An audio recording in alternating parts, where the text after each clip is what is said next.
السلام عليكم ورحمة الله وبركاته، اخواتي وحبايبي عاملين ايه؟ يا رب تكونوا بخير. حبايبي رجالة اولى ثانوي، جينا في المراجعة الثانية ان شاء الله اللي احنا هنحل فيها وهنراجع فيها على تلت الباب الثاني في العلوم المتكاملة. حبايبي قلب اخوك كده، قبل ما نبدأ رب اشرح لي صدري ويسر لي امري واحلل عقدة من لساني يفقهوا قولي. ركز بقى معايا، وعايزك كده ان شاء الله كوبايه النسكافيه والشاي بتوعك اللي انت متعود عليهم، وحاول تجيب كشكولك ورايا كده، لان احنا مثلا لما هنيجي نحل باذن الله على التلت الثاني. التلت الثاني عباره عندك 3 دروس. هنبدا مثلا من الدرس الرابع والخامس والسادس، هناخدهم ان شاء الله النهارده في المراجعه دي، بحيث باذن الله خلال نفس الاسبوع هينزل لك الباب باذن الله بقيته. هينزل معاك التلت الاخير وهو 4 دروس في الباب. ركز بقى معايا وصلي بينا على النبي، يلا بينا نبدا. يلا دكاترتنا نبدا في اسئله الدرس الرابع، وركز بقى معايا وصلي بينا على النبي. مستر هم كام درس ان احنا ان شاء الله نحلهم النهارده في المراجعه؟ هنحل على 3 دروس وهنتكلم على فكره واحنا بنحل. ركز بقى معايا وصلي بينا على النبي. الدرس الرابع بيتكلم على حاجه اسمها المحاليل المائيه وخواصها. ماشي يا مستر، ركز بقى معايا. هنبدا في اسئله الاختيار المتعدد. بيقول لك ايه؟ سؤال رقم 1: اي مما يلي يعبر عن الماء في جميع المسطحات المائيه على سطح الارض؟ بص يا مستر، لو جيت اتكلمت عن الميه في اي مسطح مائي، يعني ايه اي مسطح مائي؟ يعني لو اتكلمت على اي نهر، اي محيط، اي مكان يا مستر فيه ميه، هل يا مستر دايما الميه يوجد في صوره نقيه؟ مستحيل. مستحيل اصلا يا مستر. معظم الميه اللي موجوده حوالينا يا مستر في صوره غير نقيه. يعني ايه؟ يعني بيكون الميه ودايب فيها املاح او دايب فيها شوائب. ساعات يا مستر الحاجه دي بتكون دايبه جوه الميه، وساعات بتكون متعلقه في الميه يعني مش دايبه. يبقى اهو، كمل بقى معايا. طب هل كل الميه اللي في جميع المسطحات المائيه ليها نفس درجه الحراره؟ طبعا لا، يبقى غلط. هل يا مستر ليها نفس درجه الملوحه؟ مستحيل. يعني ملوحه المحيط اكيد يا مستر غير ملوحه النهر، غير ملوحه مثلا المياه الجوفيه، فالملوحه بتختلف اصلا من مكان الى مكان، فمش تنفع. بيها مواد زائبه؟ اه يا مستر، المياه ممكن يكون فيها املاح دايبه او عالقه. اه يا مستر، ساعات يا مستر بيكون فيها صخور مثلا، ودي بتكون يا مستر ايه؟ مواد عالقه. فالاجابه عندك رقم ب. سؤال رقم 2 يا حبيب قلبي، بيقول لك ايه من دول من الخواص الجمعيه للمحاليل؟ معلش زود لي هنا كلمه ارتفاع، عشان بس ايه كان غلطه هنا ناقصه في السؤال. فبيقول لك اي مما يلي من الخواص الجمعيه للمحاليل. بص يا مستر، الخواص الجمعيه للمحاليل 4، فكرني بيهم كده يا مستر. بص، الخواص الجمعيه للمحاليل حاول تفتكرهم معايا. مين هم؟ انخفاض الضغط البخاري، وارتفاع درجه الغليان، وانخفاض درجه التجمد، وارتفاع الضغط الاسموزي. فهو بيقول لك اي مما يلي من الخواص الجمعيه للمحاليل: ارتفاع الضغط البخاري؟ لا يا مستر، انخفاض الضغط البخاري. انخفاض درجه الغليان؟ لا يا مستر، ارتفاع درجه الغليان. ارتفاع درجه التجمد؟ لا يا مستر، هي انخفاض درجه التجمد لكن ارتفاع الضغط مين؟ الاسموزي. فالاجابه عندك تبقى د. سؤال رقم 3، خلي بالك من السؤال ده، لان السؤال ده ان شاء الله ممكن يكون موضوع سؤال عندك في الاسئله بتاعه امتحان الترم. بيقول لك تعتمد الخواص الجمعيه للمحاليل. مستر هي مين الخواص الجمعيه للمحاليل؟ لسه قايلهم الاربعه دول. على ايه؟ قلت لك 100 مره في السنتر ان الخواص الجمعيه للمحاليل بتعتمد على عدد الجسيمات، يعني عدد الحاجه اللي دابت، بس مش بتعتمد على طبيعتها. يعني مش فارقه معايا النوع، بل فارقه معايا مين؟ فارقه معايا يا مستر عدد الجزيئات. يبقى الخواص الجمعيه للمحاليل تعتمد على عدد جزيئات المذاب، وليس حجم المحلول، وليس طبيعه الماده المذابه، وليس طبيعه الماده مين؟ المذيب. يبقى ركز بقى معايا. يبقى الخواص الجمعيه للمحاليل تعتمد على عدد الجسيمات اللي هي عدد مين؟ الجزيئات بتاعه المذاب. يعني مش فارق معايا ان انت ندوب ملح مثلا ملح كلوريد الصوديوم ولا ملح مثلا كلوريد الكالسيوم، مش فارق. لكن فارق معايا عدد الجسيمات يا مستر اللي هتدوب في الميه. طب تمام. سؤال رقم 4: ماذا يحدث للضغط البخاري للمحلول المائي مع زياده التركيز؟ مستر عشان نخلص من الحته دي، بص بقى يا صاحبي، احنا كنا مظبطينها في السنتر بطريقه جميله. ايه هي؟ بيقول لك ايه اللي ممكن يحصل للضغط البخاري؟ طيب لما ايه؟ قال لك ايه اللي ممكن يحصل للضغط البخاري مع زياده التركيز. ممكن يا حبيب قلب اخوك تركز في الحته دي؟ يعني نجيب مثلا صفحه فاضيه كده ونشتغل فيها اهو. طيب تعالى يا عم نجيب لك صفحه سوداء يبقى نشغلين فيها شكلها اشيك. بص يا حبيب قلبي، لو جينا اتكلمنا مثلا ان انت عندك الخواص الجمعيه للمحاليل، قلت لك ان الخواص الجمعيه للمحاليل تعتمد يا مستر على عدد الجسيمات وليست نوع الجسيمات. الخواص الجمعيه للمحاليل كانوا 4. الخاصيه الاولى يا مستر اسمها بسم الله الرحمن الرحيم انخفاض الضغط البخاري. انخفاض الضغط مين؟ البخاري. مستر هو يعني ايه ضغط بخاري؟ هو ضغط بخار سائل على السطح بتاعه. معايا؟ يبقى عندك رقم 1 وهي انخفاض الضغط البخاري. رقم 2 يا مستر وهي عندك ارتفاع درجه الغليان. قال لك ان المحلول بيتميز عن الماء النقي في ارتفاع درجه الغليان. ارتفاع درجه الغليان. عشان كده اي ست بيت شاطره لما تيجي مثلا تعوز ترفع درجه غليان الميه، بدل ما تغلي عند 100 عشان مثلا محتاجه ان الاكل يفضل فتره كبيره يستوي، بتحط ملح. اشمعنى يا مستر بتحط ملح؟ عشان بدل ما الميه النقيه بتغلي عند 100 تحول الميه النقيه لمحلول لانها دوبت فيه ملح، فبدل ما يغلي عند 100 يغلي اعلى من 100. فيتميز المحاليل بارتفاع درجه مين؟ الغليان، وانخفاض مين؟ الضغط البخاري. انخفاض الضغط البخاري. رقم 3 صاحبي عندك قال لك ان المحاليل تتميز برقم 3 اهو، تتميز برقم 3 بانخفاض درجه التجمد. يعني ايه؟ يعني يا صاحبي لو انت جبت ميه نقيه وجبت ميه بملح وحطيت الاتنين في التلاجة، اول ما تلاقي مثلا الفريزر درجه حرارته صفر تعرف ان الميه اتجمدت اللي هي الميه النقيه. لكن يا مستر هتلاقي ان المحلول لسه ما اتجمدش. ازاي يا مستر؟ هتلاقي ان المحلول ما بيتجمدش عند صفر، ده الميه النقيه اللي بتتجمد عند صفر، لكن المحاليل تتميز بانخفاض درجه التجمد، يبقى بتتجمد تحت الصفر يعني بالسالب، فهنحتاج يا مستر نفضل نبرد عشان نعمل تجمد للمحلول، فتتميز المحاليل بانخفاض درجه التجمد.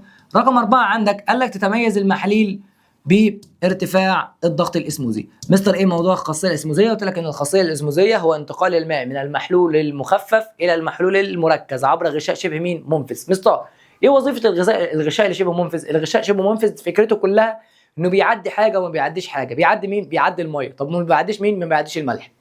يبقى ارتفاع الضغط الاسموزي. ركز بقى معايا. لما يجي لك بقى سؤال يا مستر، يعني لما يجي يقول لك مثلا كده عندك مثلا مين يا اخويا؟ تعالى بس نكبر شويه اهو. جالنا سؤال بيقول لنا ايه علاقه بتاعه التركيز؟ علاقه التركيز، او لو هو مثبت التركيز يبقى بيتكلم على عدد الجسيمات او عدد المواد او الجزيئات المذابه في الميه بتاعه الملح بالاربعه اللي احنا لسه قايلينهم. قال لك بص يا صاحبي عشان نخلص من الموضوع ده، اللي يتميز بالانخفاض، الحاجه اللي بتتميز بالانخفاض علاقتها عكسيه مع التركيز وعدد الجسيمات، والحاجه اللي بتتميز بالارتفاع علاقتها يا مستر طرديه مع التركيز وعدد الجسيمات. والكلام ده احنا اصلا يا مستر فهمناه، وقلت لك خلي بالك الكلام ده يرجع بسبب ان يا مستر الرابطه اللي ما بين جزيئات المذيب والمذاب بتبقى اقوى ما بين جزيئات المذيب النقي اللي هو الميه بس معايا. فهو لو جه سالك اصلا سؤال علل تتميز المحاليل بانخفاض الضغط البخاري او بارتفاع درجه الغليان او بانخفاض درجه التجمد او بارتفاع الضغط الاسموزي، الاجابه عندك واحده بس، هي ايه؟ ان الروابط او قوه التجاذب بين جزيئات المذيب والمذاب اقوى من التي تلك بين جزيئات المذيب وبعضه. ركز واحده واحده. قلت لك مين؟ قلت لك الحل يا مستر والحدوته كلها لو انت عايز تحل يا مستر اي مساله في موضوع الدرس ده. قلت لك التركيز او عدد الجسيمات مع الحاجه اللي بتتميز بالانخفاض علاقه عكسيه. انا ما قلتلكش مع الانخفاض، انا قلت لك مع الحاجه اللي بتتميز بالانخفاض علاقه عكسيه، ومع الحاجه اللي بتتميز بالارتفاع علاقه طرديه. يعني ايه؟ يعني لو جيت قلت لك مثلا كده ايه علاقه التركيز مع الضغط البخاري؟ لو زودت التركيز ايه اللي يحصل للضغط البخاري؟ تقول لا مستر الضغط البخاري علاقته ايه؟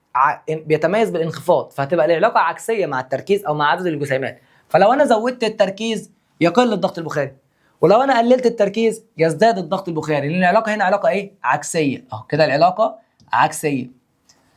طب يا مستر لو قلت لك درجه الغليان، خلاص بقى انت بقيت فاهم يا قلب اخوك. درجه الغليان لو جيت اتكلمت عليها دلوقتي اهو، درجه الغليان مستر يتميز المحاليل عن الماء النقي بارتفاع درجه الغليان. الارتفاع يبقى العلاقه مع التركيز او عدد الجسيمات علاقه طرديه. طب تمام؟ ركز بقى معايا. فحبيب اخوك دلوقتي لو جيت قلت لك ايه العلاقه ما بين التركيز وعدد الجسيمات مع درجه الغليان؟ مستر درجه الغليان قلت لي علاقه تتميز دلوقتي ان المحاليل تتميز بارتفاع درجه الغليان عن الماء النقي، فهتبقى العلاقه طرديه مع التركيز او عدد الجسيمات، فلو التركيز زاد يبقى درجه الغليان زادت. طب لو انا مثبت التركيز يبقى اللي عدد جسيماته اكبر درجه غليانه ايه؟ اعلى. طب لو بتكلم معاك على درجه التجمد، بص يا مستر لو بتتكلم على درجه التجمد يتميز المحاليل بانخفاض درجه التجمد، فالعلاقه عكسيه. زودت التركيز قللت درجه التجمد، زودت عدد الجسيمات وثبتت التركيز فانت برضه قللت درجه مين؟ التجمد. اخر حاجه عندك وهو الضغط الاسموزي. الضغط الاسموزي خلي بالك عشان مش هنرجع للحته دي تاني، يعني خلاص انا شرحتها لك ومش هرجع لها تاني. الضغط الاسموزي تميز المحاليل بارتفاع الضغط الاسموزي. يا اخي انا قلت لك اصلا هم ضغطين ودرجتين، انخفاض ارتفاع انخفاض ارتفاع، خلاص يبقى كده العلاقه طرديه مع التركيز وعدد الجسيمات زي ما شرحت لك وخلصنا من الموضوع ده كله. فركز بقى معايا واحده واحده وصلي بينا على النبي. بعد ما خلصت لك الجزئيه دي تعالى يا صاحبي نحل الاسئله اللي بتتكلم عليها الجزئيه دي، ولو في اي حته شرح تاني هجيبها لك. بص بقى يا قلب اخوك، فهنا بيقول لك ايه؟ ماذا يحدث للضغط البخاري مع زياده التركيز؟ مستر تتميز المحاليل تاني، تتميز المحاليل بانخفاض الضغط البخاري. تاني تتميز المحاليل بانخفاض الضغط البخاري. يبقى كده يا مستر العلاقه مع التركيز، يبقى الضغط البخاري مع التركيز اهو، الضغط البخاري مع التركيز هتبقى علاقه ايه؟ الضغط البخاري مع التركيز هتبقى علاقه عكسيه. طب ركز بقى، زودت التركيز فانت كده معناه ان انت قللت الضغط البخاري ينخفض مين؟ الضغط البخاري. يبقى الاجابه عندك الف. سؤال رقم 5. يبدا السائل في الغليان. مستر السائل بيبدا يغلي لما الضغط البخاري يساوي الضغط الخارجي المؤثر على مين؟ على السائل ده. يبقى يبدا السائل في الغليان عندما يكون ضغط البخاري اقل من الضغط الواقع عليه، لا يساويه. اكبر من الضغط الواقع عليه، لا يساويه. مساوي للضغط الواقع عليه، ايوه. في الاجابه عندك هتبقى ايه؟ رقم باء. خش على السؤال رقم 6 اهو بقى. ماذا يحدث لضغط بخار السائل؟ الضغط يا مستر بص معاك سائل اهو. السائل ده انت قافل الاناء وبتسخن من تحت اهو، كده بنسخن يا مستر. فلو السائل بتاعك ده يا مستر عمال يكون عندك بخار، فالبخار ده عمال يضغط على سطح السائل فبيكون حاجه اسمها الضغط البخاري. طب لو انت رفعت درجه الحراره هزود كميه يا مستر البخار اللي موجود، صح ولا لا؟ فانا لو زودت كميه البخار الموجود فانا كده بعمل ايه يا مستر في الضغط البخاري؟ انا كده زودت الضغط البخاري. يبقى ماذا يحدث لضغط بخار السائل مع ارتفاع درجه حراره السائل في نظام مغلق؟ يبقى يزداد يا مستر، بص هتزداد كميه البخار فهيزداد مين؟ الضغط البخاري. اللي انا قلت لك اصلا يعرف الضغط من اسم الضاغط. يعني انا لو بضغط على الارض فده ضغط محمود على الارض، لو المواد بتضغط عليك فده ضغط المواد عليك. لو يا مستر مثلا بنتكلم على ميه بتضغط عليا فده كده اسمه الضغط المائي، الهواء بيضغط عليا فاسمه الضغط الجوي، بخار بيضغط عليا يبقى اسمه الضغط البخاري. طب تمام. سؤال رقم 7. تحت الضغط الجوي المعتاد اذا كانت درجه غليان مذيب نقي تساوي اكس. بص المذيب النقي باكس، فان درجه غليان المحلول يا مستر انت قلت لي تتميز المحاليل بارتفاع درجه غليانها. تتميز المحاليل بارتفاع درجه مين؟ غليانها. فكده لو جيت اتكلمت لو المذيب النقي درجه غليانه باكس يبقى لازم المحلول يبقى اكبر من اكس، يبقى اعلى من اكس. سؤال رقم 8. يختلف المحلول عن المذيب النقي. انخفاض الضغط البخاري. يا مستر فعلا المحلول يتميز عن المذيب النقي في انخفاض الضغط البخاري. انخفاض درجة الغليان، لا يا مستر ارتفاع درجة الغليان. ارتفاع درجة التجمد، لا يا مستر انخفاض درجة التجمد. انعدام الضغط الاسموزي، لا يا مستر ده المحلول عنده ضغط اسموزي عالي، يبقى غلط. يبقى الإجابة عندك إيه؟ انخفاض الضغط البخاري. أقولهم لك بالترتيب تاني. الخواص الجمعية للمحاليل مين هم؟ انخفاض الضغط البخاري، ارتفاع درجة الغليان، انخفاض درجة التجمد، وارتفاع الضغط الاسموزي. سؤال رقم 9. سؤال رقم 9 يا حبيب قلبي بيقول لك إيه؟ تعال بس نصغر لك البتاع دي شوية. كل مما يلي من تأثيرات إضافة المذاب إلى الماء النقي. بص يا صاحبي أنت لو جبت مذاب يعني جبت ملح مثلا حطيته في ماء نقي كده أنت حولته لمحلول. فاللي هيحصل هل هيحصل زيادة الكثافة؟ يا مستر لأن الرو بتساوي ام على في. فأنت لو زودت الكتلة يا مستر لو أنت ضفت ملح، ما أنا عارف إن أصلا الكثافة تتأثر بالملوحة. لو أنا زودت يا مستر ملح الكثافة بتزيد فهيحصل زيادة الكثافة، صح؟ ارتفاع لدرجه الغليان يا مستر لان المحاليل تتميز بارتفاع درجه الغليان عن الماء مين؟ النقي، يبقى دي كمان صح. انخفاض الضغط البخاري صح يا مستر لان المحلول يتميز بانخفاض الضغط البخاري عن الماء النقي. ارتفاع درجه التجمد ما ينفعش، دي قله ادب. انا قلت لك مين؟ انخفاض درجه التجمد. طب تمام. خش على سؤال رقم 10. سؤال رقم 10 علمنا عليه ان هو سؤال مهم. بالله عليك سؤال مهم ما ينفعش نعديه كده. بيقول لك المحلول المائي الذي يحتوي على اكبر عدد من جزيئات المذاب يلا، وقال لك ان العلاقه مع درجه الغليان، مش المحلول بيتميز بارتفاع درجه الغليان؟ يا مستر يبقى كده يا مستر العلاقه مع التركيز او عدد الجسيمات علاقه طرديه. يعني الاكبر في عدد الجسيمات او الاكبر في التركيز هيبقى الاكبر في درجه الغليان. فبيقول لك مين المحلول المائي اللي بيحتوي على اكبر عدد جزيئات؟ يبقى يا مستر اللي عنده اعلى درجه غليان. نختار يا مستر اللي عنده اعلى درجه غليان. هنا درجه غليانه ب 100، هنا درجه غليانه ب 103، هنا ب 101، هنا ب 102. واضح ان ده اعلى درجه غليان، يبقى ده يا مستر اللي عنده اكبر كميه من جزيئات المذاب. يبقى الاجابه عندك ايه؟ سؤال رقم 11 يقول لك اي الاشكال البيانيه التاليه يوضح العلاقه بين درجه الغليان تي للماء النقي والارتفاع عن سطح البحر. خلي بالك عشان السؤال ده مهم، والله العظيم مهم.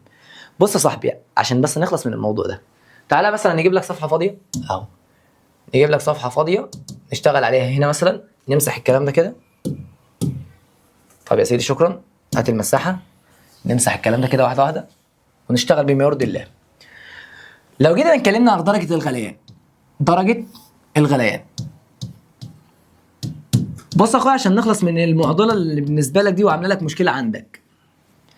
لو يا صاحبي بنتكلم مثلا اهو، ادي يا صاحبي 100 مره رسمتها لك، حتى في شهر اكتوبر رسمت لك الرسمه دي في المراجعه بتاعته، وقلت لك ادي واحد يا عم قاعد مثلا فوق الجبل، وادي يا مستر شخص قاعد تحت، ده مستوى سطح البحر اهو، ده كده مستوى سطح البحر. قال لك يا مستر ان الماء النقي عند سطح البحر، يعني يا مستر بيكون الضغط الواقع عند سطح البحر 1 اتيام، الماء النقي بيغلي عند 100. فركز بقى معايا، قال لك ان المايه يا مستر لو ارتفعت لفوق، المفروض كل ما بنطلع لفوق، بص كل ما بنطلع لفوق الضغط يقل. وانا يا مستر لسه قايل لي عشان يبدا السائل يغلي لازم الضغط البخاري يساوي الضغط الواقع عليه. فلو الضغط قل يبقى كده يا مستر السائل هيغلي، مثلا لو المايه بتغلي عند 100، ولو انت بتتكلم على واحد فوق جبل يبقى الماء يغلي اقل من 100. معايا ليه؟ لان الضغط قل. ركز، الضغط قل فدرجه الغليان تقل، الضغط يزيد فدرجه الغليان تزيد. طب لو بتكلم على شخص عايش يا مستر عند سطح البحر، لو شخص عايش عندك عند سطح البحر يعني الضغط يا مستر بالواقع عليه 1 تي ام، قال لك الماء يا مستر يغلي عند 100 والماء النقي كمان. طب لو شخص عايش تحت مستوى سطح البحر، كده انت زودت الضغط. بص وزن عمود الهواء هنا هيبقى اكبر من وزن عمود الهواء هنا، فهنا الشخص ده بيتاثر بضغط كبير، ضغط كبير يا مستر، فهتبقى درجه الغليان هنا اعلى من 100. فعشان نخلص الموضوع ده، لو انا عند سطح البحر درجه الغليان 100، لو بتكلم على مين؟ بتكلم على الماء النقي. لو انا على الجبل يبقى كده الضغط اقل، يبقى درجه الغليان اقل، يبقى اقل من 100. لو انا تحت السطح يبقى الضغط زاد، يبقى درجه الغليان تزيد فتبقى اعلى من 100. فتعالى يا مستر عشان السؤال ده هيحل لك حاجات كتير قوي. قال لك ايه العلاقه اللي ما بين درجه الغليان اللي هي احنا رمزنا لها بالرمز تي مع الارتفاع عن سطح البحر؟ ولا عمال تعمل ارتفاع عن سطح البحر، فكده يا مستر عمال اطلع لفوق، فالضغط عمال يقل، يبقى درجه الغليان تبقى تقل، يبقى كلما ارتفعنا عن سطح البحر تقل درجه الغليان، فالعلاقه علاقه ايه؟ عكسيه. تمام؟ سؤال حلو على فكره وهيجاوبك على اسئله كتير. ما المقصود بحاله الاتزان الديناميكي؟ بص يا صاحبي عشان نخلص من الموضوع ده، حاله اتزان ديناميكي ان انت لو معاك مثلا اناء اهو، ادي الاناء معايا وقافلين الاناء، وكان في شويه ميه يا مستر ومسخنت، اول ما تبدا تسخن في جزيئات بخار عماله تتكون، فكده المعامله او عندك دلوقتي العمليه الاولى اللي بتحصل دلوقتي هي اسمها عمليه التبخير. بعد شويه كميه البخار يا مستر بتملي المسافات البينيه اللي موجوده يا مستر والفراغات كلها الموجوده، فبتحدث عمليه عكس عمليه التبخير وهي عمليه التكثيف. قال لك اول ما سرعه التبخير تساوي سرعه التكثيف، ساعتها بنقول ان يا مستر النظام ده عنده حاله اسمها الاتزان الديناميكي. يعني ايه بقى اتزان ديناميكي؟ قال لك عندما يتساوى سرعه التبخير مع سرعه التكثيف، او معدل التبخير مع معدل التكثيف. ما هو المعدل يعني السرعه على الزمن. فبقول لك هنا ايه؟ ما المقصود بحاله الاتزان الديناميكي؟ توقف التبخر وبقاء التكثف؟ لا يا مستر، لازم العمليتين يحصلوا مع بعض وبنفس المعدل. حدوث التبخر فقط دون تكثف؟ لا يا مستر ما ينفعش، لازم العمليتين يحصلوا مع بعض، لازم يكون عندك عشان حاله اتزان يكون عندك عمليتين عكس بعض وبيحصلوا بنفس المعدل. زياده عدد جزيئات السائل باستمرار، ده معناه ان التكثف اكبر من التبخر، ما ينفعش. تساوي معدل التبخر مع معدل التكثف، صح يا مستر، الاجابه عندك د. عارف لو انت جبت السؤال ده لاخوك في ثالثه ثانوي هيعرف يحله، لان هو عنده فصل اصلا اسمه الاتزان الكيميائي.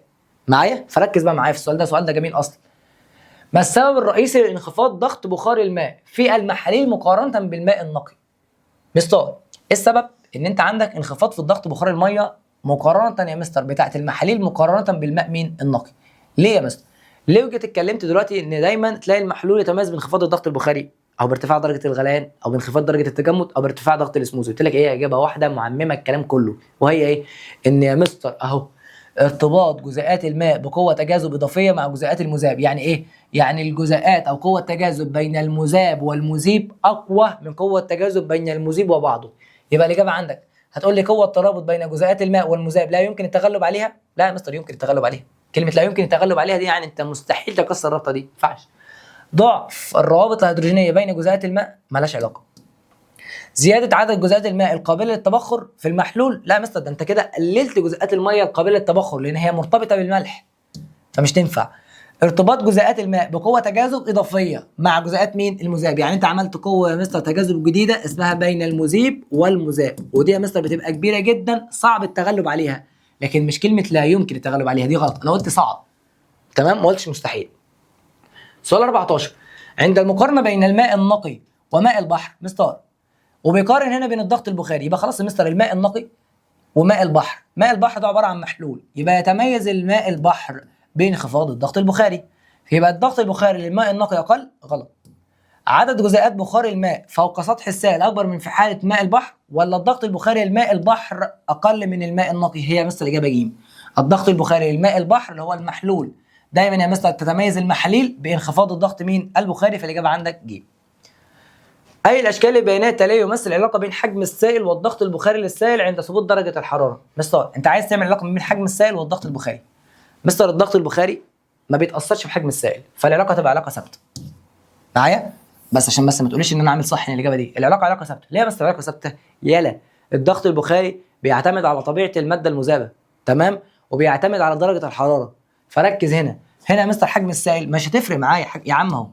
معاك شويه ميه حاططهم هنا اهو، ومعاك شويه ميه حاططهم هنا اهو، ونفس الكميه. مش هيفرق معاك حجم السائل لان انت كده مثلا هتعرضه لنفس درجه الحراره، فاللي هيتبخر من هنا هو اللي هيتبخر من هنا.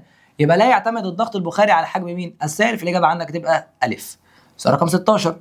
سؤال رقم 16 بيقول لك اي مما يلي يصف العلاقه بين تركيز المحلول وسرعه التبخر الماء منه؟ انت قصدك سرعه تبخر الميه يعني مثلا اللي هو الضغط البخاري. معايا؟ بص يا مستر صلي بينا على النبي. الضغط البخاري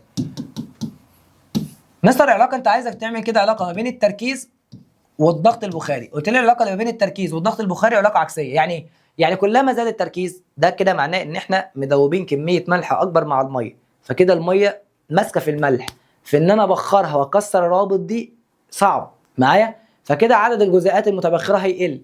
فهو بيقول لك كلما زاد التركيز زادت سرعه التبخر؟ مستحيل.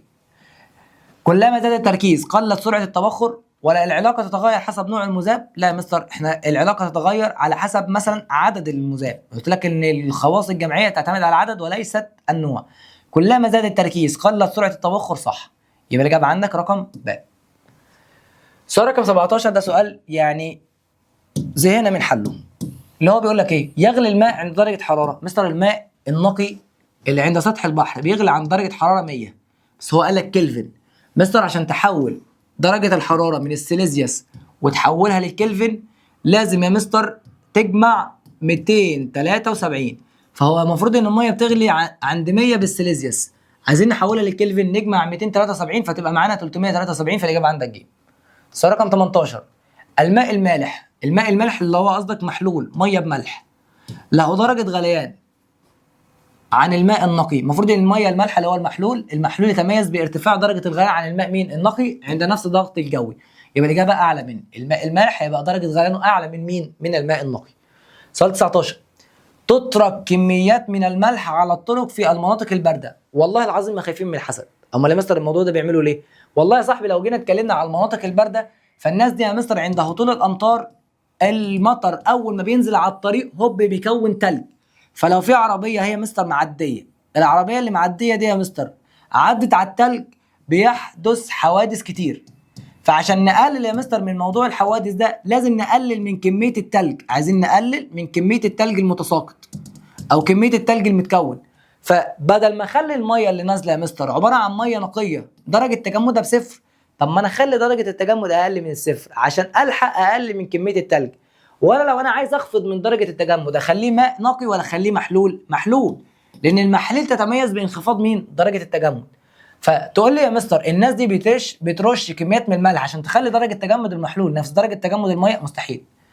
درجه غليان المحلول انا ماليش علاقه بدرجه الغليان اصلا، انا عايز درجه تجمد. درجه تجمد المحلول اكبر من درجه تجمد الميه؟ لا يا مستر درجه تجمد المحلول المحاليل تتميز بانخفاض درجه التجمد. درجه تجمد المحلول اقل من درجه تجمد مين؟ الميه. في الاجابه عندك د. معايا؟ يلا سؤال رقم 20.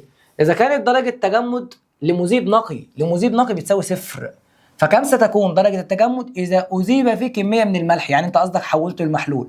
خلاص يا مستر المحلول يتميز بانخفاض درجه التجمد، يبقى لازم تبقى اقل من الصفر. انا عمال احل معاك بسرعه لان انت خلاص الموضوع ده انت هضمته معايا اصلا في السنتر، ولو انت اصلا ما هضمتوش معايا في السنتر فانت لو انت بتسمعني دلوقتي فانت الحمد لله اكيد انت على الاقل واخد الدرس ده، وانا كمان رجعت لك على جزئيه بسيطه فيه مخلينا ماشيين مظبوط معايا. فما تيأس كده وكمل بقى معايا وصلي بينا على النبي.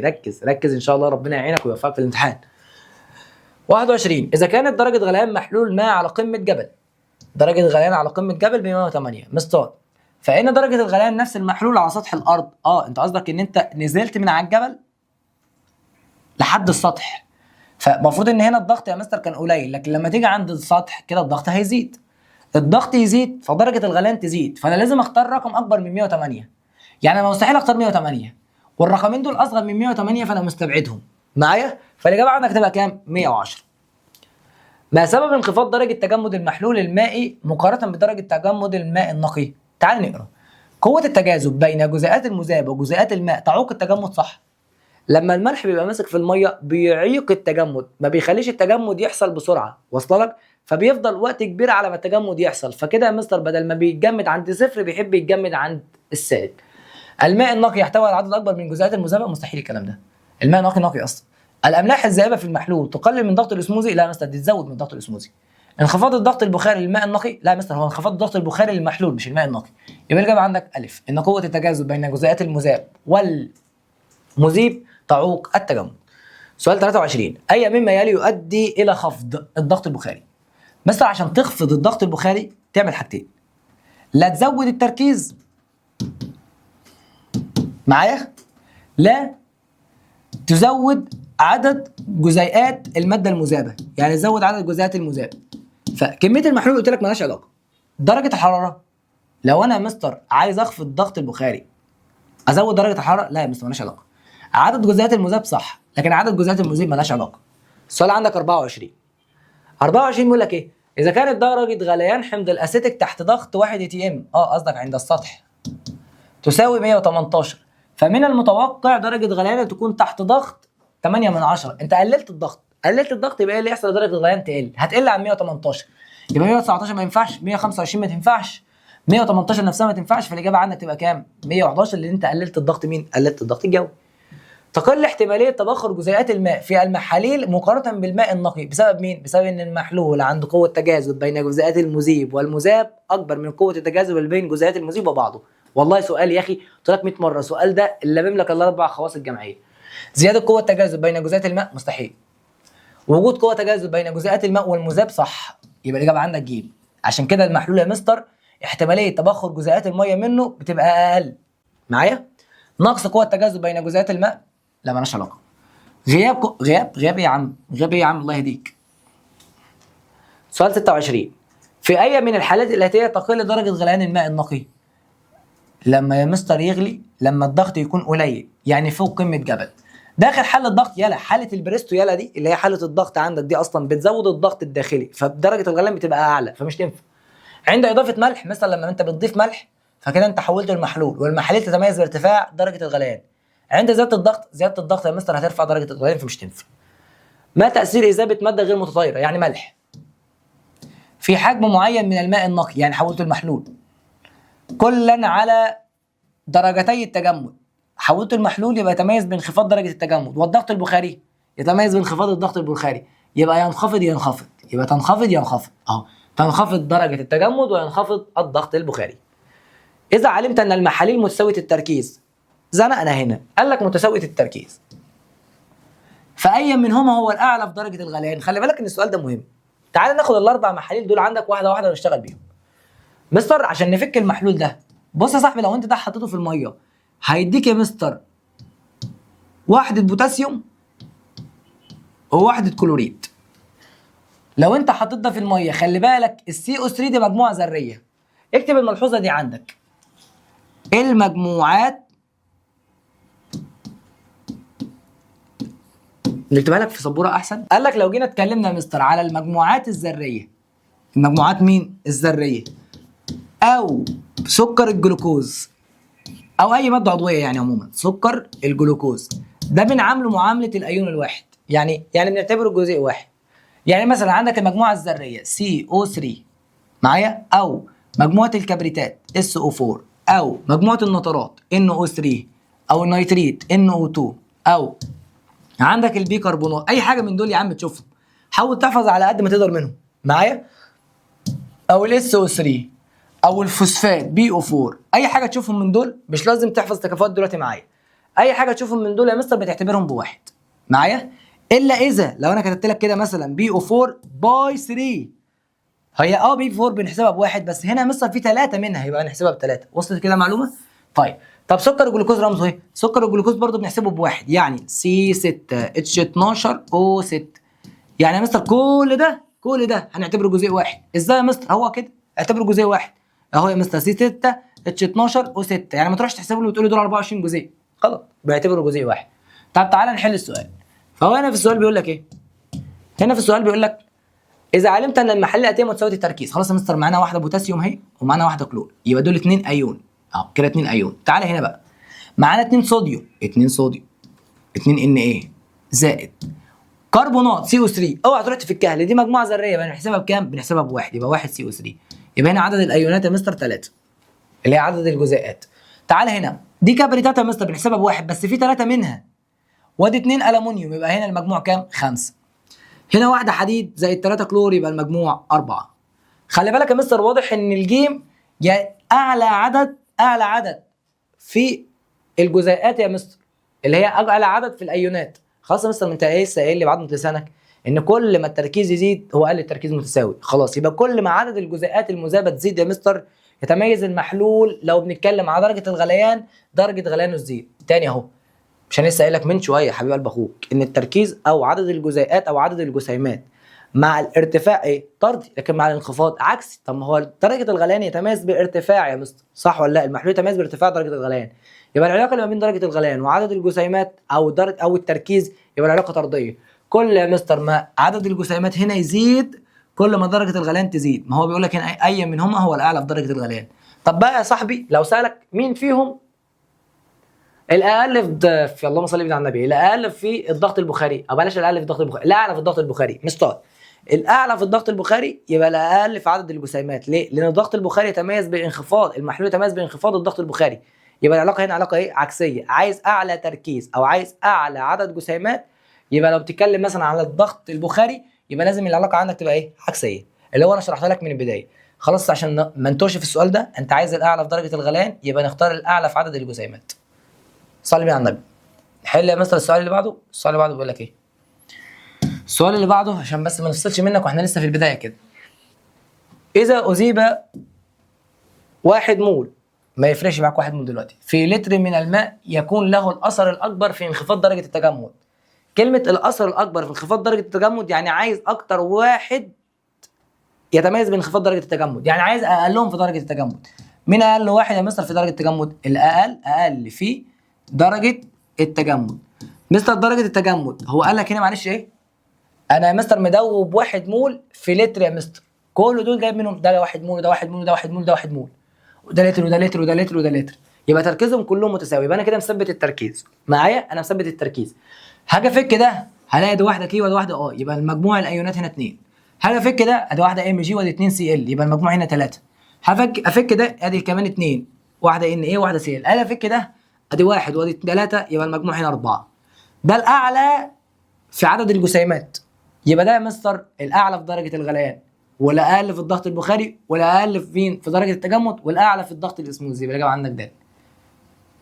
تمام؟ خش على السؤال اللي بعد كده، سؤال 30. المفروض ان ال 36 اصلا سؤال. ماشي، فاضل لنا سؤال 2 3 4 5 6. 6 اسئله ودي كمان السابع. خلي بالك انا هعدل دي مع بعض، معلش عدل دي بقى معايا يا اخويا. هنا بيقول لك عند مقارنه بين عند المقارنه بين تركيزين متساويين، يبقى مثبت التركيز بين محلولين. خلي بالك شيل دي وخليها اس او 4، معلش بدل ما تبقى ان او 4 مفيش حاجه اسمها ان او 4، هي اس او 4. يعني كبريتات الالومنيوم ونترات الالومنيوم. معلش النترات او الكبريتات بتحسب بواحد، بس هنا في منها 3 وهنا في منها 3، لكن هنا واحده الومنيوم يبقى هنا يا مستر واحده الومنيوم ودي 3، يبقى هنا المجموع 4، لكن هنا المجموع 2 و3 هنا المجموع 5. فإن درجة الغليان والضغط البخاري في محلول كبريتات الألمنيوم بالنسبة لمحلول نترات الألمنيوم، قصدك عايز أعرف درجة الغليان ده بالنسبة لده، ودرجة أو الضغط البخاري لده بالنسبة لده. بص يا مستر، اللي عنده 5 هيبقى الأعلى في درجة الغليان، الأعلى في درجة الغليان، وطبيعي من طول ما أنت أعلى في درجة الغليان يبقى أنت الأقل في الضغط البخاري، لأن الضغط البخاري مع درجة الغليان علاقة عكسية، يبقى الأقل في الضغط البخاري. ركز بقى معايا، انا الاعلى في درجه الغليان ولا اقل في الضغط البخاري؟ انا الاعلى في درجه الغليان يعني الاكبر في درجه الغليان والاقل في الضغط البخاري، فالاجابه عندك رقم ب. خش على السؤال اللي بعد كده. السؤال على فكره ده سؤال جميل. السؤال اللي بعد كده بيقول لك ايه؟ درجه تجمد تركيز معين من محلول كلوريد المغنيسيوم. درجه تجمد نفس التركيز بس من محلول نترات البوتاسيوم. هنا مستر كلوريد المغنيسيوم ادي واحده ام جي وادي 2 سي ال، يبقى المجموع هنا 3. هنا مستر نترات البوتاسيوم ادي واحده كي وادي وحده نترات بتتحسب بواحد، يبقى هنا المجموع 2. انا بتكلم عن درجه التجمد. مستر يتميز المحاليل بانخفاض درجه التجمد، والانخفاض علاقه عكسيه مع عدد الجسيمات. يبقى انت عايز مين يا مستر؟ انا اعلى في عدد الجسيمات، يبقى انا الاقل في درجه التجمد. يبقى اقل من مين؟ اقل من نترات البوتاسيوم في درجه التجمد. بزياده عدد الايونات المواد غير المتطايره، يعني قصدك عدد الاملاح في الماء. كل يا مستر ما هتزود عدد الايونات المواد الغير متطيره، يعني انت بمعنى صح بتزود التركيز، كل مما يلي يعد صحيح ما عدا كده. انا هخفض من الضغط البخاري صح، هخفض من درجه التجمد صح، هتزداد درجه الغليان صح، لكن يا مستر المفروض تزداد الضغط الاسموزي. زي ما قلت لك المحلول يتميز باربع حاجات: انخفاض الضغط البخاري، ارتفاع درجه الغليان. عندك رقم 3 انخفاض مين؟ انخفاض درجه التجمد وارتفاع الضغط الاسموزي. سؤال 33. يلا هم اخر عندك 4 اسئله. عند اضافه 50 مللي، على فكره السؤال ده جميل قوي. بص، عند اضافه 50 مللي من الماء النقي الى 100 مللي من محلول، معاك محلول حطيت له ميه فانت كده خففته صح ولا لا؟ معاك كده كوبايه شاي حطيت لها ميه فانا خففت الكوبايه، خففت تركيزها. فانت معاك محلول حطيت له ميه نقيه فانا خففتها، يعني قللت التركيز. المفروض لو انا قللت التركيز تقل درجه الغليان ويزداد الضغط البخاري، لان درجه الغليان مع الضغط البخاري علاقه عكسيه. يبقى تقل درجه الغليان ويقل الضغط البخاري، ما ينفعش الاثنين يبقى زي بعض، لان اصلا الاثنين علاقه عكسيه مع بعض اهو. دي كده غلط. يزداد ضغط البخاري صح، ويزداد ضغط الاسموزي ما ينفعش يا مستر غلط، لان الضغط الاسموزي برضو عكسي مع الضغط مين؟ البخاري. تقل درجه التجمد مستر، انا قللت التركيز يبقى انا كده زودت الضغط البخاري وزودت درجه التجمد، يبقى دي غلط. تزداد درجه التجمد صح، ويزداد ضغط البخاري صح، لان العلاقه بين درجه التجمد والضغط البخاري علاقات طرديه. سؤال 34. بفرض ان سائل الماء يغلي عند درجه حراره 90، فعند تعرضه لضغط عالي يبقى انت زودت الضغط، يبقى المفروض اغلي عند اعلى من 90 اللي هي اجابه عندك 110. ما تاثير زياده عدد جزيئات المذاب في حجم معين من الماء النقي على كل من درجتين التجمد والغليان؟ يعني انت معنا صح، زودت عدد جزيئات المذاب معايا، زودت عدد جزيئات المذاب، فالمفروض درجه التجمد تقل ودرجه الغليان تزداد، يبقى تنخفض تزداد تنخفض تزداد، اللي هي مثلا عندك ايه؟ تنخفض ترتفع، فالاجابه عندك د. سؤال رقم 36. اي مما يلي له اعلى ضغط اسموزي؟ اعلى ضغط اسموزي يبقى اعلى تركيز. محلول منخفض التركيز غلط، محلول عالي التركيز صح، يبقى الاجابه عندك رقم ب. كده بقى حبيب اخوك خلصت لك اسئله الدرس الكام؟ الرابع. نخش مع بعض على اسئله الدرس الخامس والسادس.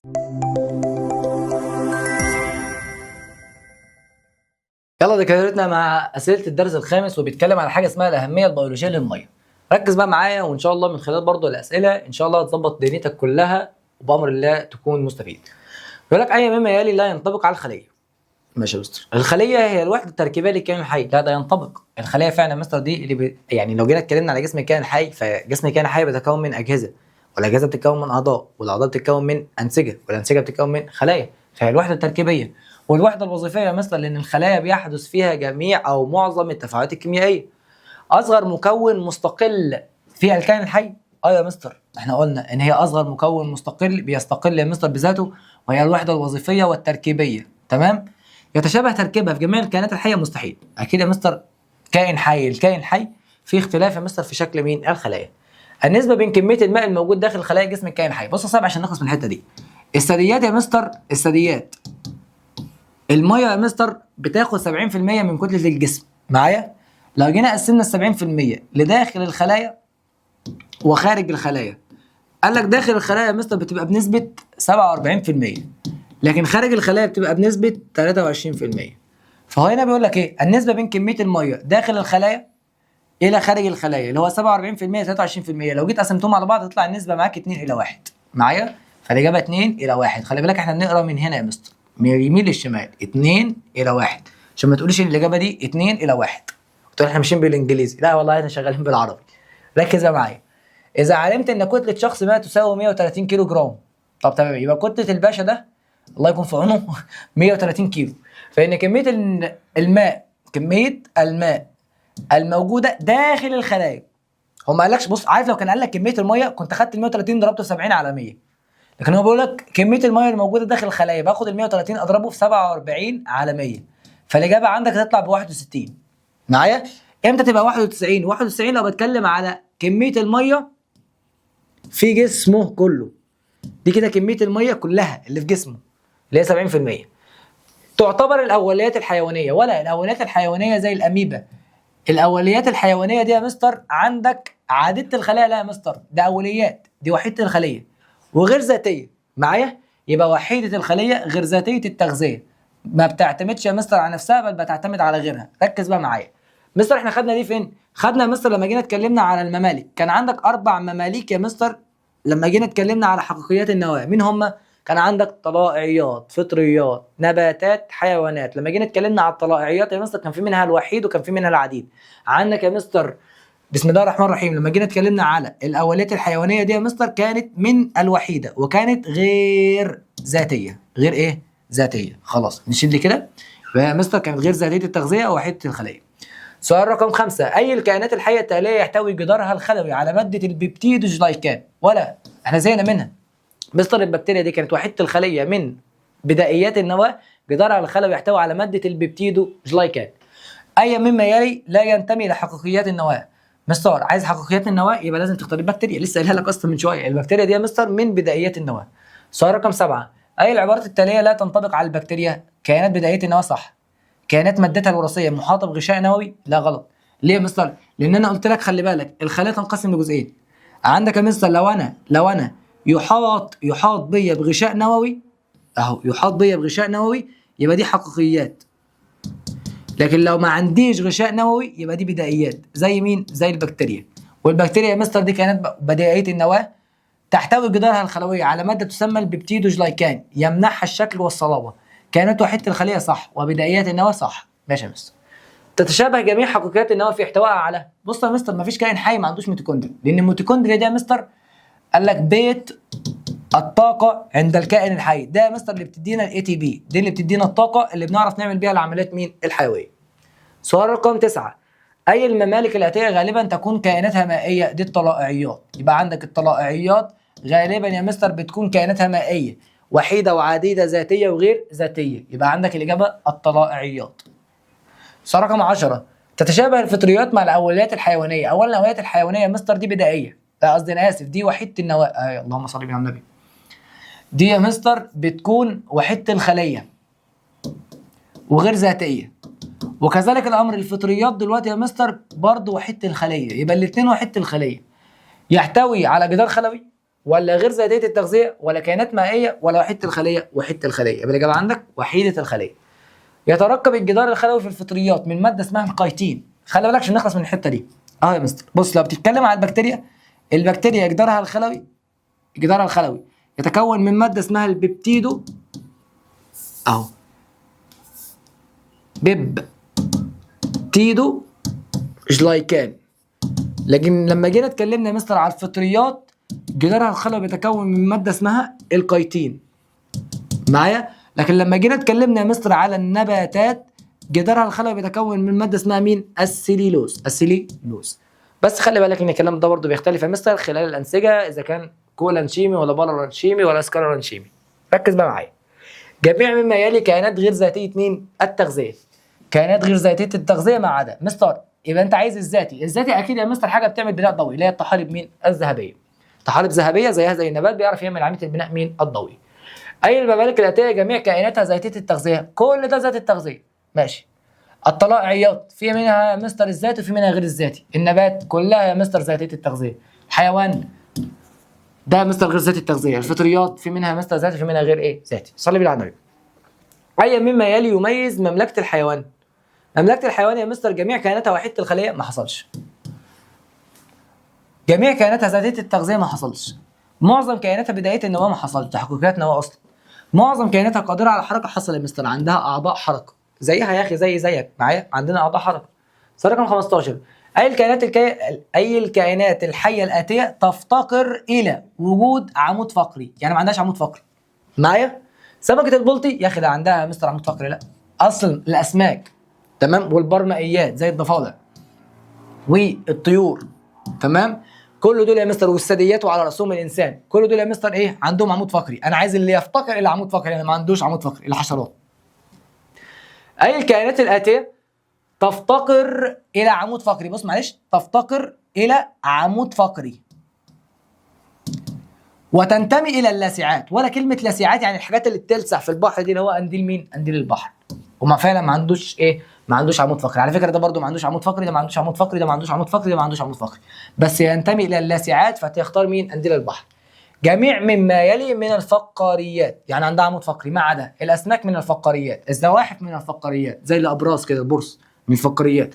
المفصليات يا مستر، لا يا مستر خلي بالك، البرمائيات من الفقاريات عندها عمود فقري، لكن المفصليات زي الجمبري كده، الجمبري ده يا مستر ما عندوش عمود فقري.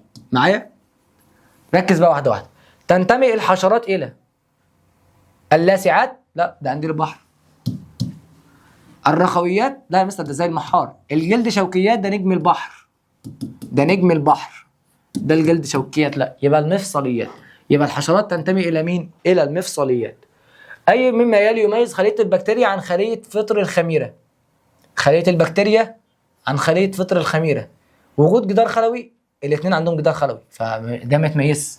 وجود غشاء بلازمي، كل الكائنات يا مستر عندها غشاء بلازمي. اي كائن في الدنيا يا مستر في خلايا عنده غشاء بلازمي.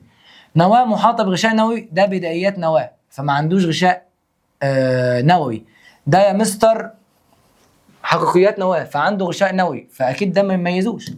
النواه غير محاطه بغشاء نووي، فعلا مثل البكتيريا ما عندهاش غشاء نووي، فده بتتميز فيه عن فطر الخميره. هو بيقول لك اي مما يلي يميز البكتيريا. عارف لو كان قايل لك اي مما يلي يميز فطر الخميره كنت اخترت الاجابه ج، لكن هو عايز اللي يميز البكتيريا فنختار الاجابه د. سؤال 20، اي التراكيب الاتيه يوجد في جميع خلايا الكائنات الحيه؟ قلت لك 100 مره والله. هتبقى مستر المفروض لما لقيتش الميتوكوندريا اجري اختار الغشاء مين؟ لا ما ينفعش تختار الغشاء النووي، هاجري اختار مين؟ الغشاء البلازمي. الغشاء النووي ده الغشاء اللي بيحيط بالنواه. في كائنات يا مستر كانت اسمها حقيقيات النواه، في كائنات اسمها بدايات النواه. يبقى الغشاء النووي مش عند كل. الجدار الخلوي موجود يا مستر عند النباتات بس مش موجود عند الحيوانات. البلاستيده الخضراء موجوده عند النباتات بس مش موجوده عند الحيوانات، فتبقى غلط. هي الغشاء مين؟ البلازمي. 21، اي مما يلي يشترك وجوده في خليه من جلد الانسان وخليه من ورقه نبات؟ يعني موجوده عند الحيوان وموجوده عند النبات. الاجابه نواه وسيتوبلازم، ولا غشاء بلازمي وفجوه كبيره؟ الفجوه الكبيره دي موجوده عند النبات، لكن الفجوه عند الانسان صغيره، يبقى دي غلط. نواه وبلاستيده، البلاستيده موجوده عند النبات والنواه موجوده عند الاثنين، ما تنفعش. غشاء بلازمي وجدار خلوي، الجدار الخلوي موجود عند النبات بس مش موجود عند الانسان، فتنفعش. فالاجابه عندك هي نواه ومين؟ والسيتوبلازم. كلا من الحيوانات والنباتات عندها يا مستر نواه وسيتوبلازم. اي مما يلي يتكون معظمه من الميه؟ السيتوبلازم. السيتوبلازم يا مستر المكون الاساسي بتاعه هو الميه. اي التراكيب الاتيه له وظيفه النقل؟ ولا مين اللي كان شغال دليفري؟ اللي كان شغال دليفري يا مستر في الخليه فين؟ احنا رحنا فين؟ اي التراكيب الاتيه له وظيفه النقل. مستر كان عندك اللي شغال دليفري في الخليه حاجه اسمها الشبكه الاندوبلازميه، الرف او السموث ريتيكولم. الشبكه الاندوبلازميه وفيها منها نوعين، سموث وفي منها رف اللي هو ملساء وخشنه. ركز بقى معايا في الاجابه، عندك الف. خلي بالك يا صاحبي، قال لك داخل الخليه، يعني ده شغال دليفري داخل الخليه بس، زي ما اقول لك انا شغال بوصل بس داخل المدينه بس، ما اخرجش بره المدينه ابدا. يلا 24، اي الخلايا الاتيه تحتوي على فجوه عصاريه كبيره؟ يبقى لازم نبات، يبقى نبات الفول. خليه بكتيريه غلط، خليه فطريه غلط، خليه كبديه غلط. اي العضويات الاتيه له وظيفه التخزين؟ مين يا مستر اللي كان شغال بيخزن؟ كانت مين؟ الشبكه الاندوبلازميه. لا يا مستر الشبكه الاندوبلازميه بتوصل، البلاستيده الخضراء بتعمل بناء ضوئي، ميتوكوندريا بتخرج طاقه، الفجوه هي فعلا كانت وظيفتها التخزين.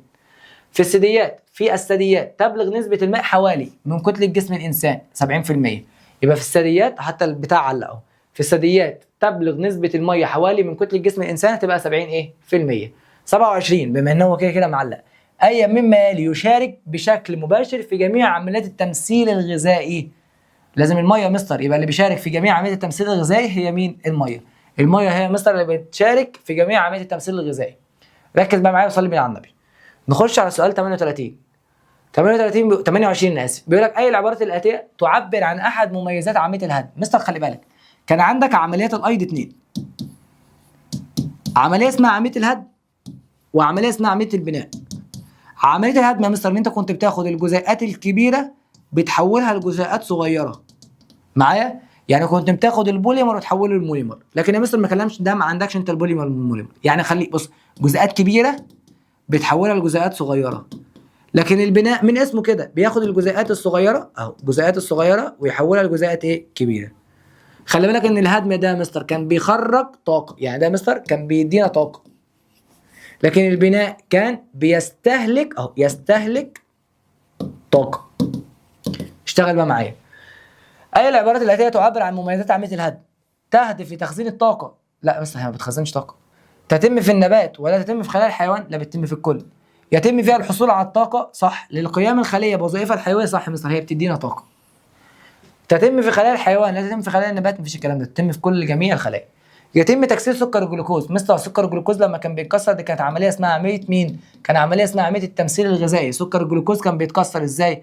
كنت بتدخل سكر الجلوكوز وتحرقه في وجود الاكسجين، كان بيخرج لك ناتجين ثاني اكسيد الكربون وبخار مين؟ الميه، اللي هي العمليه عكس عمليه البناء مين؟ الضوئي. بناء ضوئي كنت بتدخل ثاني اكسيد الكربون وبخار الميه، كان بيكون لك سكر الجلوكوز والاكسجين. العكس اللي هي العمليه دي هي عمليه مين؟ التمثيل الغذائي. فهي عمليه تسمى عمليه الاخراج ولا الهضم ولا التنفس الخلوي ولا البناء الضوئي؟ العمليه اسمها عمليه التنفس الخلوي او التمثيل الغذائي. اهو تنفس خلوي، بتتنفس خليه تاخد الاكسجين مع سكر الجلوكوز، بتكسره وبتطلع ثاني اكسيد الكربون وبخار مين؟ الميه. خلي بالك يا مستر، ثاني اكسيد الكربون وبخار الميه دي نواتج عمليه التنفس الخلوي او التمثيل مين؟ الغذائي. عشان ليه بقول لك الكلام ده؟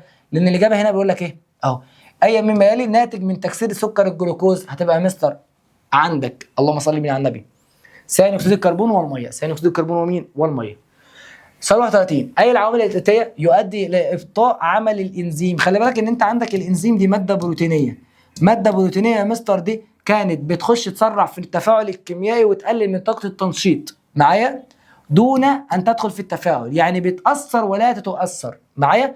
كان الانزيم ده يا مستر عشان يبقى شغال بطريقه كويسه كان لازم يكون عند درجه حراره معينه وبي اتش معين.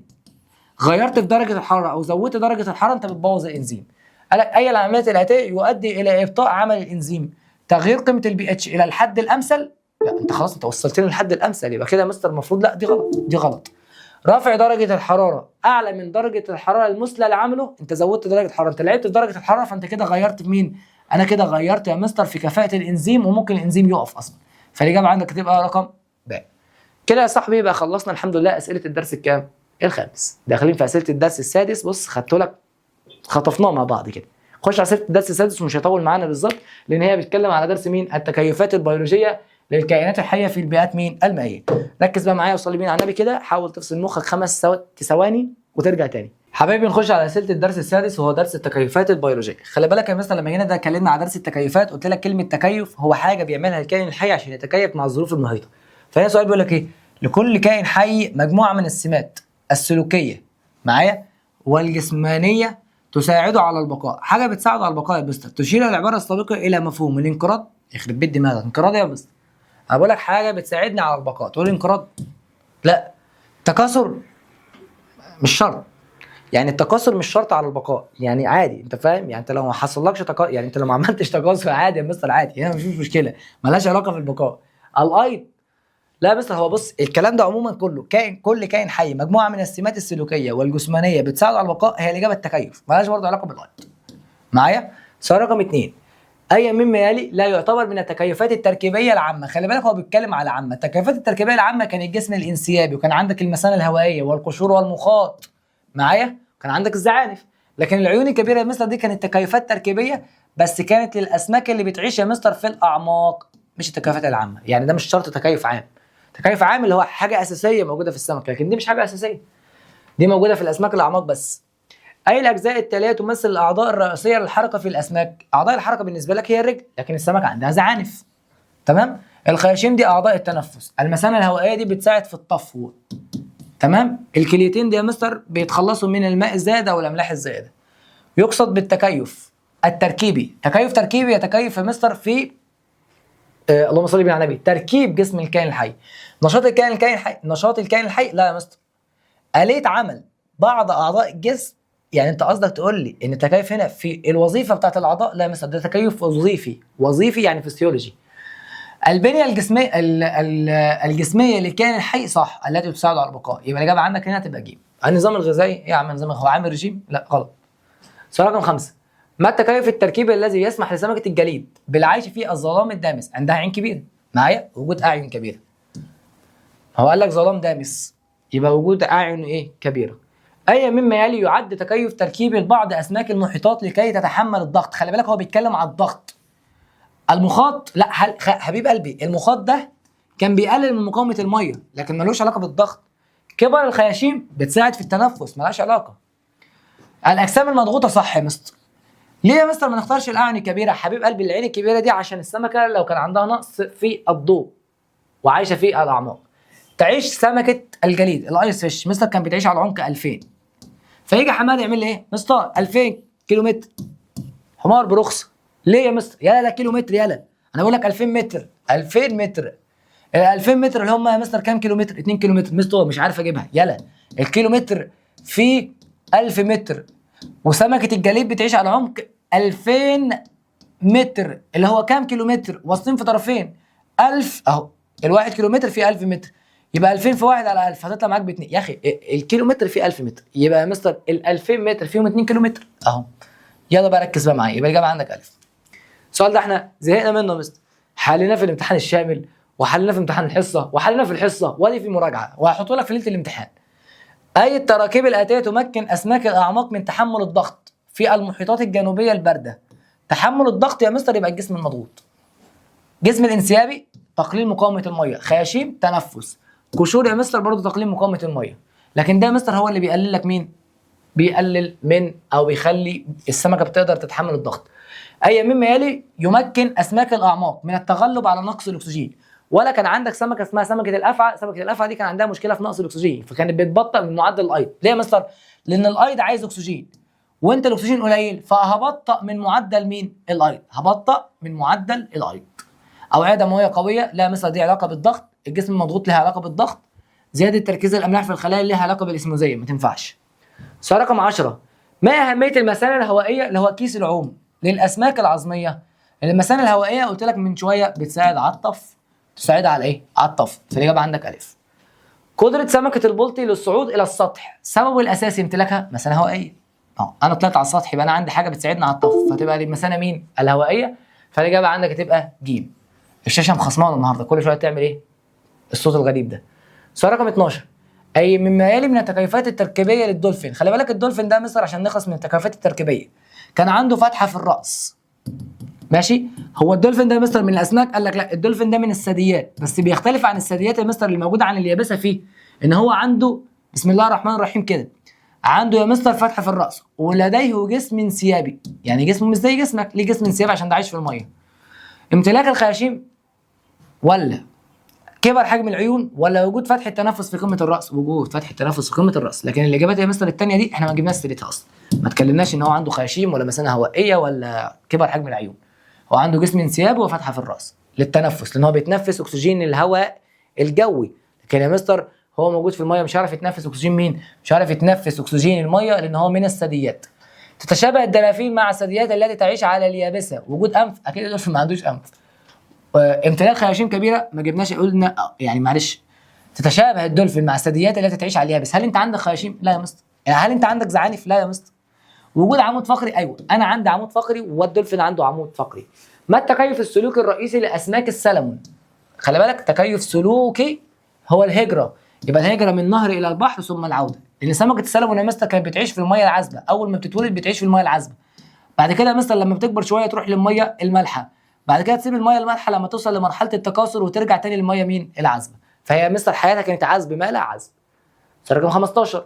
ما نوع التكيف الذي يظهر في الحيتان باصدار اصوات؟ قلت لك الحيتان يا مستر لما كانت بتيجي تعمل تلاقي فريسه مثلا قدامها او في مخاطر تعمل ايه؟ تفضل تصوت، تفضل ترقع بالصوت. معايا؟ ليه يا مستر؟ قال لك الاصوات يا مستر اللي بتطلعها دي عباره عن تكيف سلوكي، لان هو ما غيرش من تركيبه ولا غير من وظيفته، ده يا دوبك هو عمل سلوك غريب كده. سؤال رقم 16. اذا كان تركيز المحلول اكس الاكبر يبقى اكس ده مركز من محلول واي يا مستر، ويفصل بينهما غشاء شبه منفذ. يفصل بينهما غشاء شبه مين؟ منفذ. ادي الغشاء شبه منفذ اهو. يسمح مرور الماء ولا يسمح مرور من الاملاح، يبقى ده المخفف. قلت لك ان الخاصيه الاسموزيه ينتقل الماء من المحلول المخفف الى المحلول المركز عبر غشاء شبه منفذ. ثاني، ينتقل الماء من المحلول المخفف الى المحلول المركز عبر غشاء شبه منفذ، يبقى من واي الى اكس. يبقى ينتقل الماء الملح من المحلول اكس، الملح مش هينتقل عشان الغشاء شبه منفذ. المحلول من الملح اكس الى المحلول، او انا اسف، الماء من المحلول اكس الى واي. لا يا مستر، هي من واي الى اكس، يبقى الماء من المحلول واي الى اكس، فالاجابه عندك د. ما الهدف من عوده سمكه السلمون الى المكان الذي فقس فيه البيض؟ هو اتولد في ميه عذبه، وبعد كده بيروح يعيش بقيه حياته في الميه مالحه. اول ما يوصل لمرحله التكاثر يا مستر او مرحله النضج الجنسي بيرجع تاني للميه اللي البيض بتاعه فقس فيه، اللي هو يا مستر اتولد فيه. ليه؟ قال لك يا مستر عشان يعمل عمليه التكاثر. الحمايه من تغيرات المناخ مالهاش علاقه، الهروب من اعداء مالهاش علاقه، التغذيه مالهاش علاقه. كل مما يلي يعد سببا لقيام الكائنات الحيه بالتكيف السلوكي ما عدا تجنب الظروف القياسيه، صح. اتمام عمليه التكاثر، صح، زي سمكه السلمون. استغلال الموارد المتاحه برضه تكيف سلوكي. التمكن من التنفس يا مستر، ده كان السمكه بيعمل ابطاء لمعدل الايض، ودي كان تكيف فسيولوجي اللي هو وظيفي، يعني فيسيولوجي. صلي بنا على النبي. في دورة حياة سمكة السلمون، أي الأطوار الآتية تعيش معظم حياتها في بيئة مائية وضغطها الإسموزي مرتفع؟ ولا الضغط الإسموزي مرتفع، لسه قايل لك من شوية ضغطي بيبقى مرتفع لو أنا يا مستر مركز، يبقى قصدك مية مالحة. مين يا مستر اللي بيعيش فترة كبيرة في المية المالحة؟ الأسماك البالغة. لكن الأسماك الصغيرة يا مستر بتفضل فترة عايشة في المية العذبة، بعد كده بتهاجر للمية المالحة. البيض دايما يا مستر عايش في المية العذبة وبيفقس في المية العذبة. السؤال رقم 20، ما العملية التي تتضح في دورة حياة أسماك السلمون؟ التكيف مع ارتفاع ضغط الماء، ولا النضج الجنسي في المية العذبة؟ لا يا مستر، ما بتعملش نضج جنسي في المية العذبة، ده بيحصل النضج الجنسي في المية المالحة، صح. بعد كده بتروح تهاجر للمية العذبة. الانتقال ما بين المية العذبة والمالحة، صح.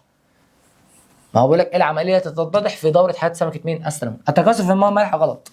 التكيف مع ارتفاع ضغط المية ما قلناش عليها موضوع ولا حاجة، ما اتكلمناش اصلا التكيف مع ارتفاع الضغط. أي مما يلي يعبر عن التكيف الفسيولوجي للكائن الحي؟ تحور في التركيب، ده تركيبي. تعديل في السلوك، ده سلوكي. تعديل طريقة أداء بعض الوظائف الحيوية، أيوه ده مستر فسيولوجي يعني وظيفة، فهو تغير أو تعديل في طريقة أداء بعض الوظائف مين؟ الحيوية.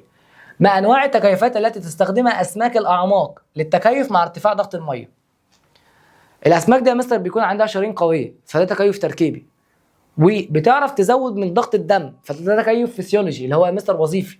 فالإجابة تركيبي وفسيولوجي معا، فالإجابة بقى. سؤال 23، تتكيف سمكة الأفعى مع الضغط المرتفع في الماء؟ سمكة الأفعى يا مستر كانت بتبطئ معدل الأيض، بس خلي بالك ابطاء معدل التمثيل الغذائي ده يا مستر تكيف مع نقص الأكسجين، لكن هو بيسألك على مين؟ على الضغط المرتفع، ما تقعش في السؤال.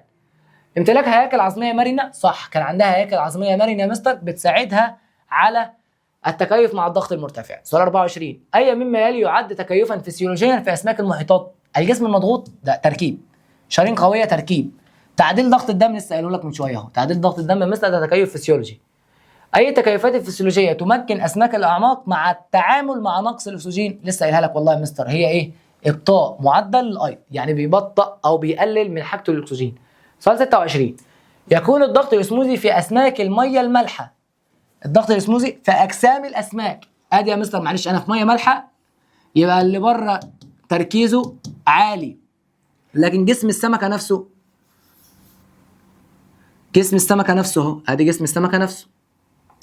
السمكه مستر كانت بتفقد ميه كتير، ليه؟ لان كان تركيزها بالنسبه للميه اللي بره يا مستر كان تركيزها مخفف بالنسبه للميه اللي بره، يبقى تركيزها الاسموزي او ضغطها الاسموزي هيبقى اقل من الميه المالحه. يبقى يكون الضغط الاسموزي في اجسام الاسماك دي يكون منخفض وليس مرتفع. منخفض مما يؤدي لفقد ماء من جسمها، يبقى الاجابه عندك الف. عارف لو كان قال لك الميه العذبه كانت الاجابه عكس، يبقى مرتفع ويؤدي الى اكتسابها ميه. سؤال 27، اي من المواد التاليه تساعد اسماك القرش؟ مستر سمكه القرش كان عندها بتحافظ على تركيزات عاليه من اليوريا عشان تقلل من فقد الميه، بتزود من تركيز اليوريا جوه الجسم بحيث التركيز الداخلي تقريبا يبقى قد الخارجي، فبتقلل من فقد مين؟ الميه. سؤال 28، تقوم الاسماك التي تعيش في الميه المالحه باخراج الاملاح عن طريق مين؟ الكليتين والخياشيم. الكليتين والخياشيم. طيب سؤال عندك رقم 29، لماذا يعد غياب المثانه الهوائيه خاصيه مميزه لبعض الاسماك؟ والله جينا اتكلمنا على بعض الاسماك، ومثلا الاسماك اللي عايشه في الاعماق الاسماك دي يا مستر عندها مثانه هوائيه معايا، قصدي عندها مثانه، بس المثانه دي مش هوائيه، لان لو المثانه دي هوائيه كان ايه اللي هيحصل يا مستر؟ معلش، للمثانه دي مثانه هوائيه تحت ضغط شديد في الاعماق، فالمثانه هتبوظ يا مستر وهتفرقع والكائن يحصل له هلاك. فغياب المثانه الهوائيه خاصه او خاصيه مميزه لبعض اسماك الاعماق ده يمنع انفجارها تحت الضغط مين؟ المرتفع. طيب هانت يا عم هانت. أي مما يلي يمثل وجها للشبه بين البراميسيوم والبلط النيلي؟ البراميسيوم يا مستر او اليوجلينا والبراميسيوم اهو، اميبا يوجلينا وبراميسيوم دي كانت كائنات يا مستر وحيده الخليه عندها فجوه منقبضه بتعيش في الميه العذبه. والبلط النيلي يلا قال لك النيلي يبقى عايش في ميه ايه؟ عذبه. يبقى وجود فجوه منقبضه ده عند البراميسيوم بس مش عند موجود البلط. البلط ده عنده كليتين. درجه الرقي ده وحيد الخلايا لكن ده عديد الخلايا، يبقى مستحيل درجه الرقي. القدره على التخلص من الماء الزائد فعلا ده بيتخلص من الماء الزائد عن طريق الفجوه المنقبضه، لكن ده بيتخلص من الماء الزائد عن طريق مين؟ الكليتين. يبقى القدره صح. وسيله التخلص ده عن طريق الكليتين لكن ده عن طريق الفجوه المنقبضه. الضغط الاسموزي في اجسام الاسماك اللي عايشه في الميه المالحه بالنسبه للميه التي تعيش فيها منخفض. احنا لسه حالين السؤال منخفض، فتتعرض الى فقد الماء من جسمها. ده نفس السؤال اصلا بيتكرر. سؤال 32 الفجوه المنقبضه في الاميبا واليوجلينا والبراميسيوم يعد مثالا على التكيف مين؟ بالله عليك ما تقوليش وظيفي. لان هو بيسالك على حاجه يا مستر موجوده جوه جسم الكائن الحي، تركيب يلا، يبقى تكيف ايه؟ تركيبي. مستر نعم مفيش تركيبي. ما كلمه تشريحي يعني تركيبي. معايا؟ كلمه تشريحي هنا يا مستر يعني تركيبي. اهو. والى هنا يا صديقي تم بحمد الله 2 من اصل 3. فكده يا حبيب قلب اخوك يبقى الحمد لله خلصنا تلت الثاني من مراجعه العلوم المتكامله والفصل الاولاني. استنانا في كل جديد ان شاء الله. ركز بقى معايا الفتره اللي جايه بالله عليك عشان هينزل لك على وشك بص حبه امتحانات شامله هتدوس على وشك مع باقي مين؟ مع باقي التلت الباب الاخير يا مستر، وهينزل لك الباب الثاني. اشوفكم دايما على خير والسلام عليكم ورحمه الله وبركاته.